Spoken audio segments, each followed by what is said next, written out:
Maria, is just getting included in the top line. Johnson, Trump, Clinton, it's not the top line, and then 99% of the media just reports the top line. So it's a hard threshold to meet.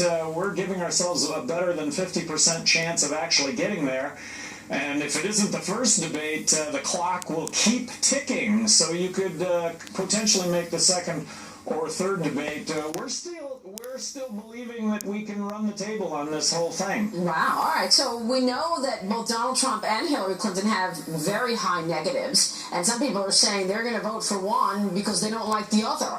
So make the case to the American people right now. Why should they say forget both choices and go with Gary Johnson? Well, Maria, 70% of Americans don't know who we are, even. And then when presented with the fact that there is a third choice, two former Republican governors serving in heavily Democrat states, getting reelected, you don't really have to guess about outcomes. We've been there, we've done that. I don't think anyone can argue that we changed our states for the better. We're both fiscally conservative, we're socially inclusive. We really have skepticism when it comes to our military interventions that have led to a less safe world, not a more safe world, and I'm talking about military interventions when it comes to regime change. And then free trade. We really do believe in free trade, bringing the world together with free trade and diplomacy. So there's the elevator pitch right there. That was pretty good, I think. Well, let's talk about both of those issues. I mean, look, national security and the economy, the two big issues for the American people right now. You're talking about military intervention. What does that mean on a practical level in terms of how you would approach our foreign policy? Would you be cutting military spending? Would you be pulling back, even at a time that things feel a lot more dangerous than they ever have?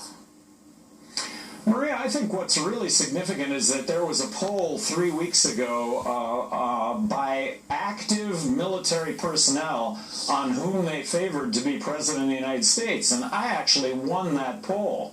So I'd like to think it's based on what I am saying, which is to have an invincible national defense involving Congress in going forward.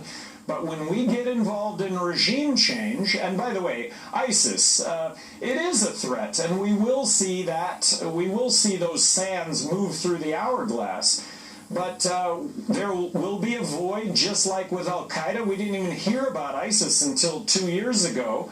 When the void gets created taking out ISIS, it's going to get filled by other terrorists that are going to call themselves something else. Right. So we need to regionally contain this and looking to the future. I think that the real threats, immediate threats, Syria, let's end that civil war, but we're going to have to do that diplomatically with Russia.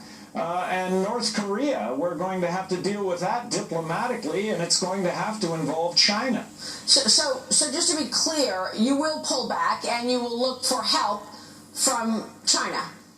Is that what you're saying? Well, in the case of North Korea, and looking at balancing the federal budget, I really do believe that we need to balance the federal budget. And we're talking now, why balance the federal budget? Well, it's future generations. It's the fiscal cliff that we're headed toward with regard to Medicaid, Medicare, Social Security. All these programs have to be reformed if they are going to be available in the future. And then with regard to the military, the BRAC Commission recommends 25% of U.S. bases. This is the Pentagon itself, basically, with its commission that has said that 25% of U.S. bases can and should be closed, and yet there has not been the political will to do that because Congress, hey, it's all about getting reelected. It's all about bringing home the bacon. If we had term limits, I don't think you would see closing of U.S. bases as an issue. If we had term limits, I don't think we would have a $20 trillion national debt. So just to be clear, the priority is to balance the budget, and that means lowering military spending, cutting some of the programs that are so expensive that are headed for bankruptcy, like Social Security and Medicare. Is that your strategy? Well, it is, and just when it comes to the military, everybody needs to recognize that we are spending as much money on our military as the rest of the world combined. For anyone to think that there is not an excess with regard to military spending, you know what? I think they're in the minority. I think the majority of us recognize that what we've been doing isn't working. It hasn't resulted in a more safe world, right. And that we shouldn't be the world's policemen, that we should have an impenetrable national defense. When we're attacked, we're going to attack back. All right, we will leave it there. Governor, good to have you on the program. We'll be watching. Great to be with you, Thank Maria. you so Thank much. you. Gary Johnson joining us there.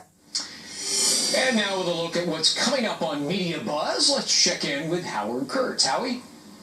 Good morning, Greg. Well, you mentioned debate moderators. Our own Chris Wallace will join us to talk about his role as the first Fox News journalist we picked for a general election presidential debate. Also, the almost